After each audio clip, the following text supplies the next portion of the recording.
공통국어 교과서의 학습지로 갈래 개념 정리를 들어갑니다. 자, 문학의 향기, 서정갈래와의 만남. 자, 우선 여기 나와 있는 내용을 같이 읽으면서 정리하겠습니다. 홍준이부터 문학의 개념 시작. 인간의 사상이나 감정, 삶의 진리, 가치 있는 경험 등을 언어를 매개로 하여 형상화하는 예술 양식을 말한다.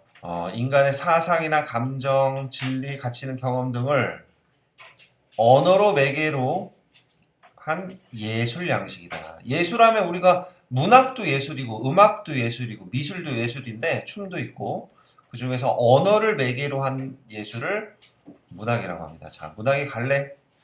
문학의 갈래, 내용과 형식상의 공통점, 차이점을 바탕으로 하여 작품들을 유형별로 보는 문학적 관습을 말한다.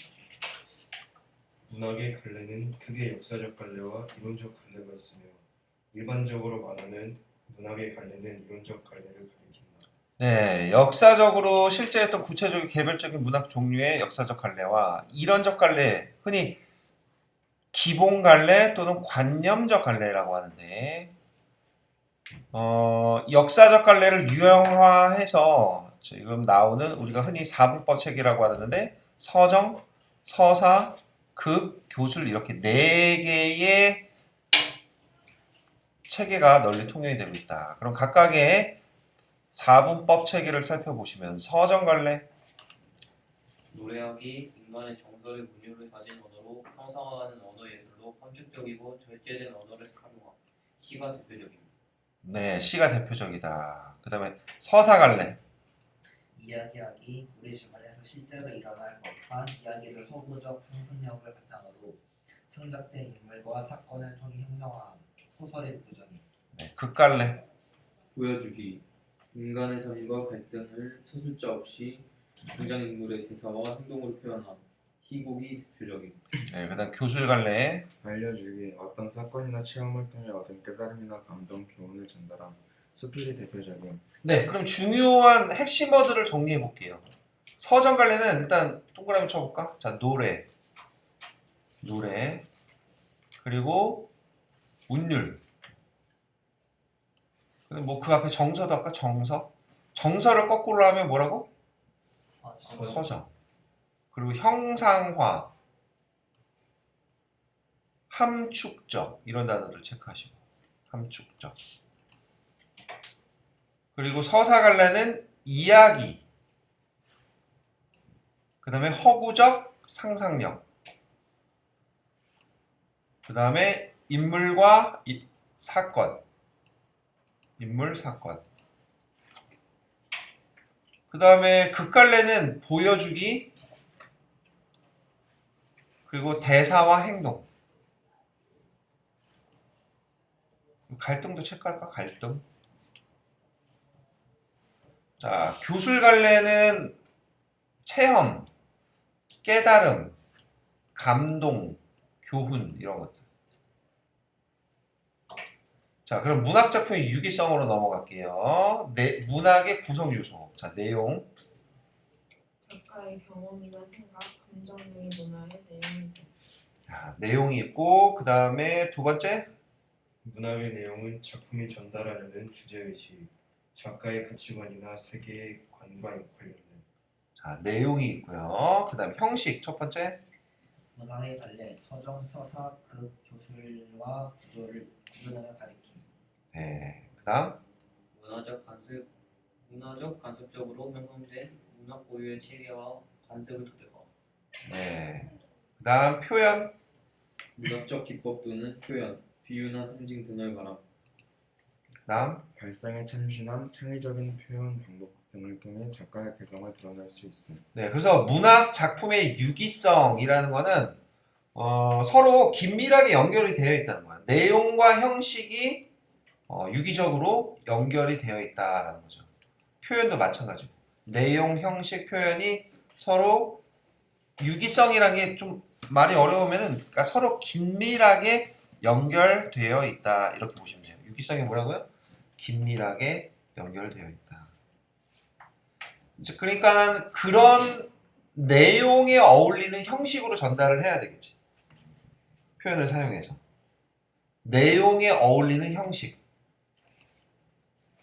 이런 식으로 전달할 수 있겠고 자 유기적 관계 자 다음에 또 페이지에 자세히 설명되는데 문학작품은 문학 작품은 가치 있는 내용을 어느 형식에 어울리는 표현 방법으로 형상화한 경험입니다. 작가는 문학의 내용을 가장 잘 드러낼 수 있는 형식과 표현 방법을 선택하여 문학 작품을 창작합니다. 자 그러니까 너네가 예를 들어서 노래 작곡가야 막 사회 비판적인 내용을 다루고 싶어 사회 비판적인 노래 가사를 그러면 어떤 장르로 노래를 만들 거야? 뭐가 어울리겠어? 부정적인 사회 비판적인 내용을 다룬다고 세상이 뭐 썩었다 잘못됐다 뭐 이런 거 있잖아 이런 걸 다루고 싶어 그러면 음악의 장르 중에서 어떤 걸 쓰고 싶냐고 뭐라 발라드가 어울려? 그게 락이요. 락이라든지 와 하면서 뭐 하는 거라든지 아니면 힙합도 괜찮잖아 네. 그런 식으로 하는 거야 그리고 내가 이별을 해서 너무 가슴이 아프고 쓰려 그럼 무슨 노래를 만들 거야 너네? 발라드. 발라드라든지 뭐 그런 거로 만들겠지? 그런 식으로 이제 내용과 형식이 서로 유기적으로 긴밀하게 결합되어야 된다는 얘기야. 자, 다음.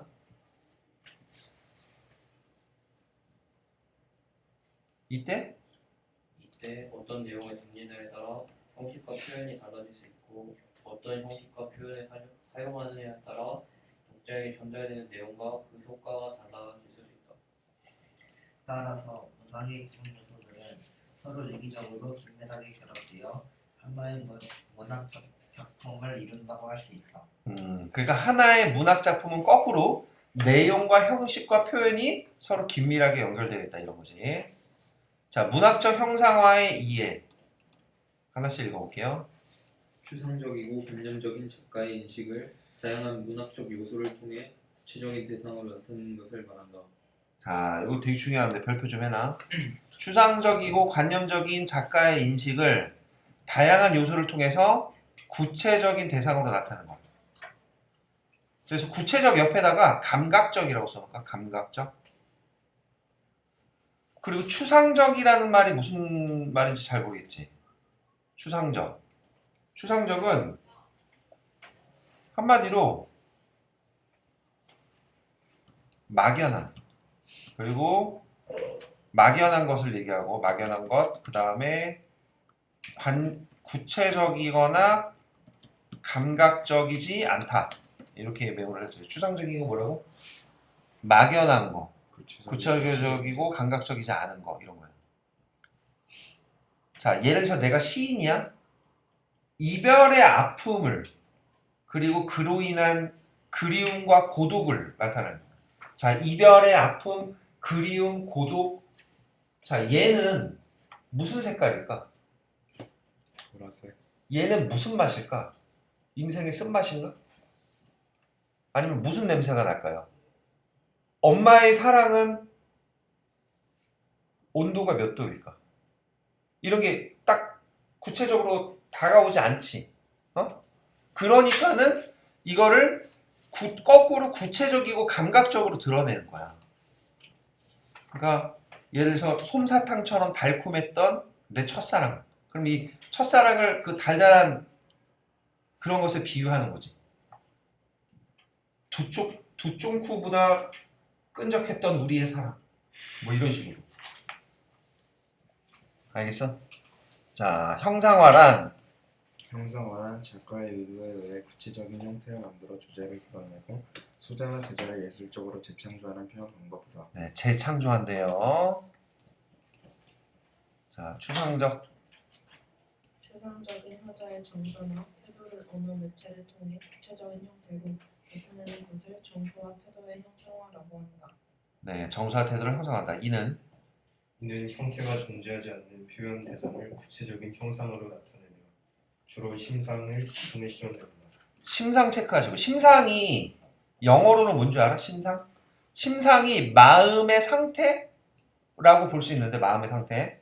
그러니까 뭐 이걸 영어로 이미지라고 이미지. 알겠습니까? 이미지. 그리고 주로 인간은 몇 감을 지녔어? 오감을 지녔잖아. 그래서 감각적 이미지라고 해. 그래서 뭐가 있다? 시각, 청각, 촉각, 후각, 미각 이런 식으로. 알겠니?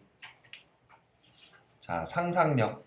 상상력을 자극하는 심상을 사용하여 작가의 감정을 전달하고 추상적 대상을 감각적으로 표현하여 문학적 아름다움을 창조함으로써 독자에게 깊은 감동을 전달한다. 네. 그럼 서정갈래로 가볼게요. 개념. 인간의 감정과 생각을 운율이 있는 언어를 압축하여 독자에게 전달하는 문학이다. 하위 갈래로 고대 가요, 한가 고려 가요, 시조, 인요, 한시, 현대시 등이 있다. 자, 시의 특징. 시적 화자가 등장하여 자신의 정서와 태도를 드러내는 이를 통해 주제 의식을 형상화한다. 네, 그다음. 동일적 언어를 사용하여 음악성을 편성화하며 함축적 언어를 사용하여 압축된 의미를 부여한다. 그다음. 비유와 상징 등의 다양한 표현 방식, 감각적으로 형상화한 심상 등을 활용한다. 네. 그러면 중요한 용어들 다시 한번 체크해 볼까? 시적 화자. 그다음에 정서와 태도, 운율적 언어, 음악성, 함축적 언어, 그 다음에 비유와 상징, 뭐 이런 것들. 자, 시어의 기능을 보죠. 시어의 기능. 음악적 효과를 유발한다. 함축적 의미와 다의성을 지닌다. 시의 분위기와 이미지를 형성한다. 자, 다음 페이지. 어조를 통해 정서를 나타낸다. 자, 이게 시어의 기능이고요. 자, 그럼 시적 화자는 무엇인가? 화자. 개념. 일반적으로 화자는 말하는 사람이라는 뜻인데 시에서 화자란 작가의 대리적 역할을 하는 존재를 가리킨다. 대리적 역할을 하는 존재. 그러니까 목소리의 주인공이에요. 목소리의 주인공. 자, 예를 들어서 우리가 또 노래를 만들 거야. 근데 내가 지금 사랑을 하고 있어. 사랑을 하고 너무 행복해. 그러면 이별 노래가 잘 써질까 안 써질까? 안 써지겠지. 감정이입이 잘 안 되겠지. 그러니까 내가 이별하고 한 소주 2병 먹고 막 그래야지 그런 이별의 감정이 충만해질 거 아니야. 그런 식으로 해서 그 입장이 아니면 그걸 헤아리기가 힘들어. 그러면 그런 주인공을 세우는 거야. 목소리의 주인공으로. 예를 들어서 내 친구가 될 수도 있고 내 친구 이별한 친구 보니까 되게 힘들어 보이는 거야. 걔의 목소리를 빌려서 노래를 만드는 거지. 그게 바로 뭐야? 화자야. 그러니까 너네가 주의할 건 뭐냐면 작가, 시인이랑 화자랑 같아 달라. 달라요. 다르고 어쩔 때는 같을 수도 있지. 근데 주로 다를 때가 많은 거고. 다음. 시적 화자는 작가의 대리인으로서 시의 주제 의식을 효과적으로 구현하기 위해 시상을 이끌어가는 역할을 한다. 자, 시적 화자의 기능. 소설의 서술자처럼 어떤 상황이나 사건을 알려주는 역할을 한다. 네, 그 다음. 작가가 표현하고자 하는 감정이나 느낌, 정서를 효과적으로 전달한다. 그 다음. 작가의 가치관이나 세계관 등이 시적 화자의 태도와 정서에 반영되어 작품의 주제를 드러낸다. 네, 좋습니다. 그렇게 보시고. 그럼 시적 화자의 태도와 정서를 보시면요. 태도. 자, 시적. 시적 대상 또는 혹은 세계를 바라보는 시적 화자의 특정한 자세. 네, 그 다음. 작품의 분위기나 시적 화자의 어조를 통해 알 수 있음. 네. 그러면 시에서 이제 운율이라는 게 있어. 운율. 시는 음악성, 노래 이런 얘기를 많이 한다고 그랬잖아. 자, 운율은 오늘은 시를 읽을 때 느껴지는 음악적 특징이다. 명시적이지는 않지만 작품 전체를 하나로 통합하고 질서를 부여하는 내재의가 시의 표면에 뚜렷하게 드러나는 규칙적으로 운율인 외형율로 나눌 수 있다. 네, 아까 시가 고전시가 있고 현대시가 있다고 그랬지. 그래서 잘 모르면 메모해 두세요. 일단 기본적으로 고전시는 대부분 정해진 형식의 정형시야. 이 정형시는 겉에서 운율이 드러나는 외형 률로 이루어집니다. 그리고 현대시들은 대부분 자유시죠. 거의 다 자유시. 그러면서 시 안에서 운율을 느껴야 하는 내재율을 취하고 있습니다. 내재율.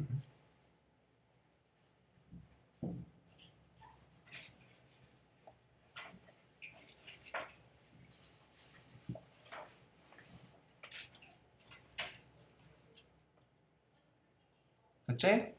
자, 운율을 형성하는 방법.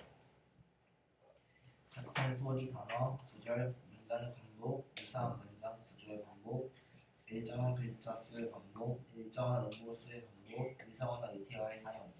어쨌든 반복이 들어가면 뭐가 생기는 거야? 운율이 생기는 거야. 반복이 들어가면 운율이 생긴다. 특히 여기 유사한 문장 구조의 반복 밑줄 이런 거 무슨 법이라고 그러죠? 대구법. 문장 구조의 반복으로 뭐가 생긴다? 대구법이 생긴다. 그리고 일정한 글자 수의 반복은 음수율이라고 그래요. 음수율. 음수율. 예를 들어서 김소월의 시를 보면 7호조를 많이 쓰거든. 7호조.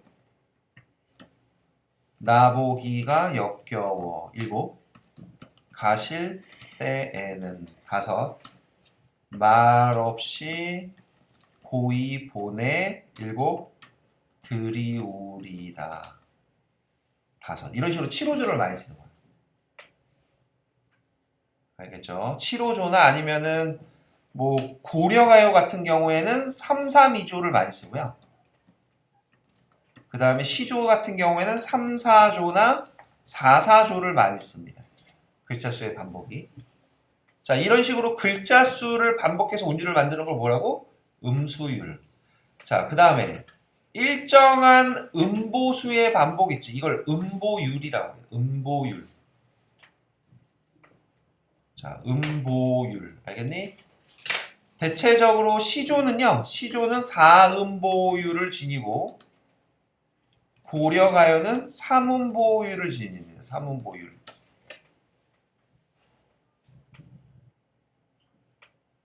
자, 이런 거 알아두시고요.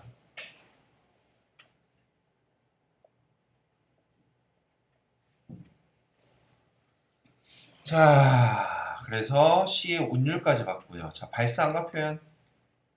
발상은 시상을 표현하거나 어떤 생각이 떠오른다는 말로 시의 창작 과정에서 특정한 표현 방법을 사용하여 작가의 사상, 정서, 태도 등을 드러내는 것을 말하고, 표현은 작가의 발상을 드러내는 방법을 말한다.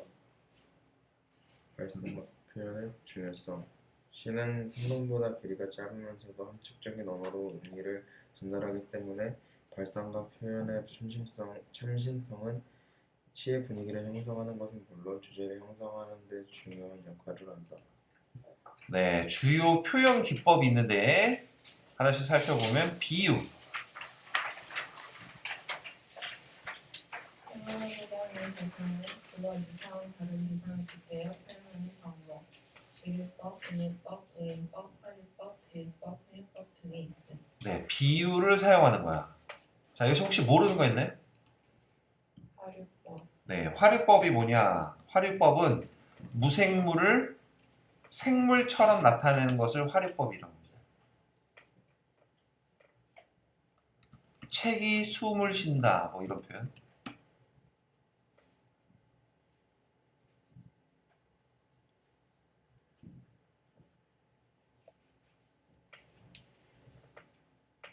대유법은 뭐냐면 대유법. 부분을 들어서 전체를 나타내는 비유의 방법이야. 사람은 빵만으로 살 수 없다. 이런 거. 빵은 뭐의 일부분일까? 먹을 것의 일부분이야. 사람은 뭐 식량만 주면 살 수 있나요? 네, 돼지는 먹을 것만 주면 알아서 살아. 근데 인간은 그렇지 않잖아요? 풍유법은 뭐냐? 속담이나 격언을 사용하는 것을 풍유법이라고 합니다. 속담 격언이라고.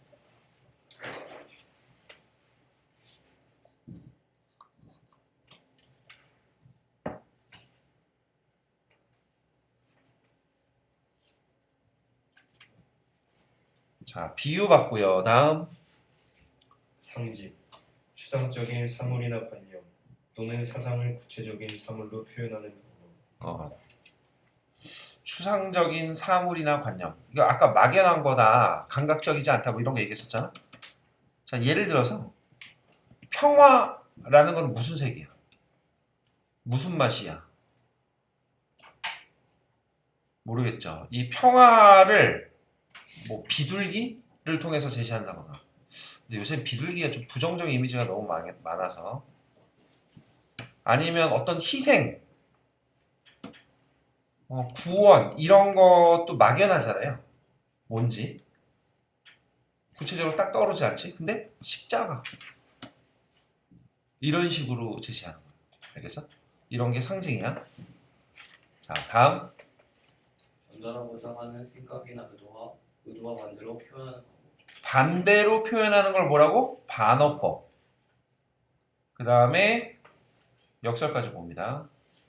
겉으로는 모순되고 이치에 맞지 않지만 그 이면에 어떤 진리, 진실을 담아내는 방법. 반어 역설 2개 묶어놓고 별표해 놓으세요.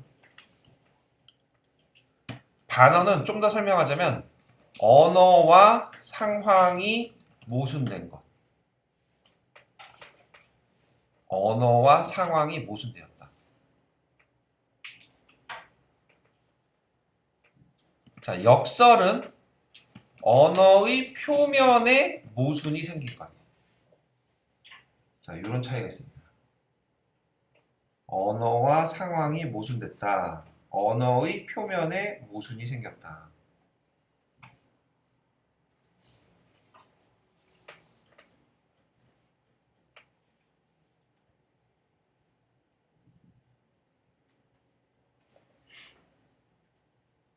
알겠죠?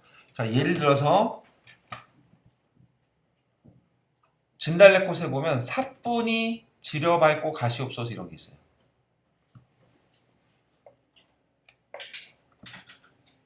아, 배터리가 다 됐나?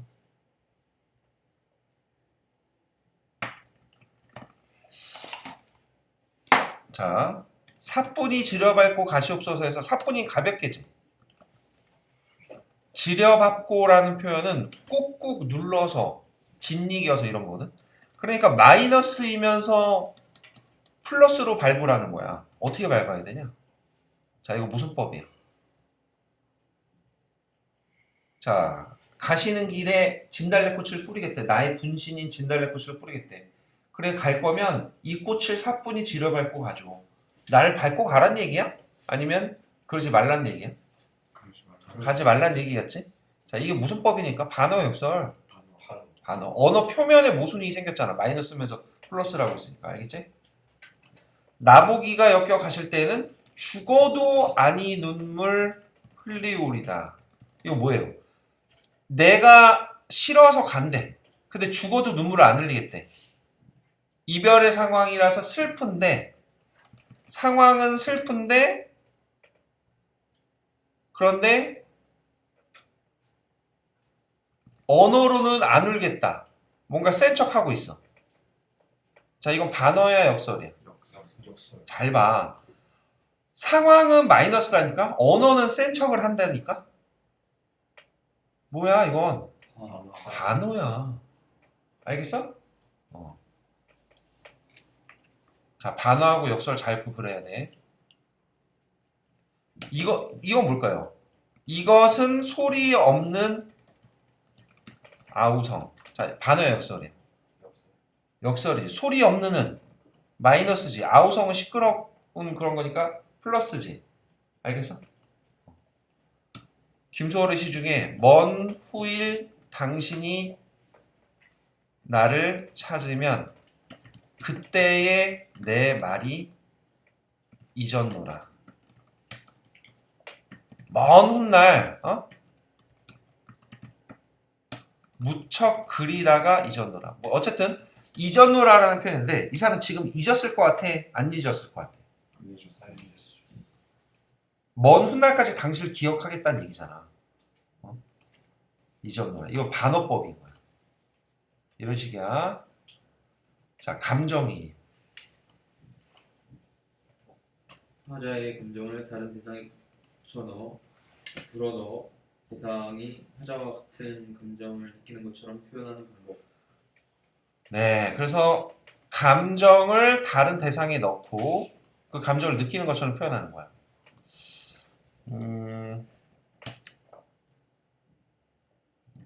봄에 밤이 됐어. 새가 지적입니다. 봄에 밤에 새가 지적인 거야. 그러면 나는 지금 커플 된 지 한 달 됐어. 달달하겠지.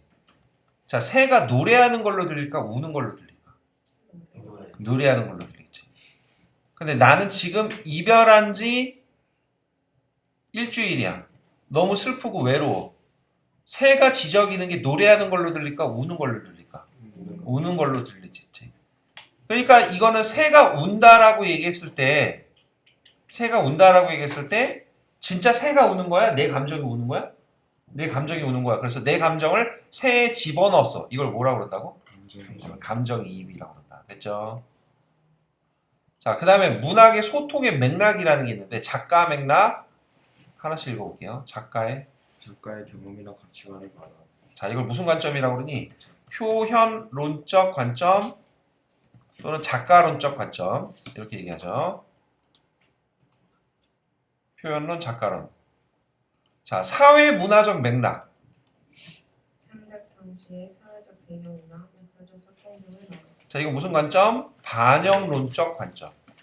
반영론적 관점. 그다음 독자 맥락. 작품 감상에 영향을 미치는 독자의 상황, 배경 지식, 경험 등을 말하라. 이건 무슨 관점이라고 그러죠? 효용론 또는 수용론적 감상. 자, 얘네들은 외재적 감상이고 작품 안에서 보는 거는 내재적이라고 그러죠. 절대론적 감상이라고도 합니다.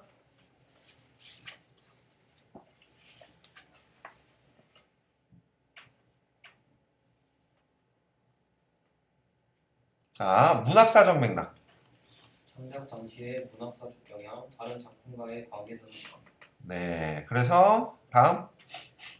이라는 작품을 둘러싸고 있는 작가 맥락, 독자 맥락, 사회문화적 맥락, 문학사적 맥락 등이 다층적으로 작용하는 특성이 있음. 네, 그래서 문학 소통의 효과는 뭘까요? 자, 다양한 맥락을 고려하여 작품을 능동적으로 감상하다. 네, 여러 입장에서 생각을 해봐야 된다는 거야. 다음. 문학 작품을 창작하고 작품의 아름다움과 가치를 평가한다. 네, 그래서 주체적이고 능동적으로 문학 작품을 감상할 수 있음. 네, 그래서 서정걸라의 만남이라는 미래의 공통국어의 학습지 개념 정리를 같이 한번 살펴봤습니다.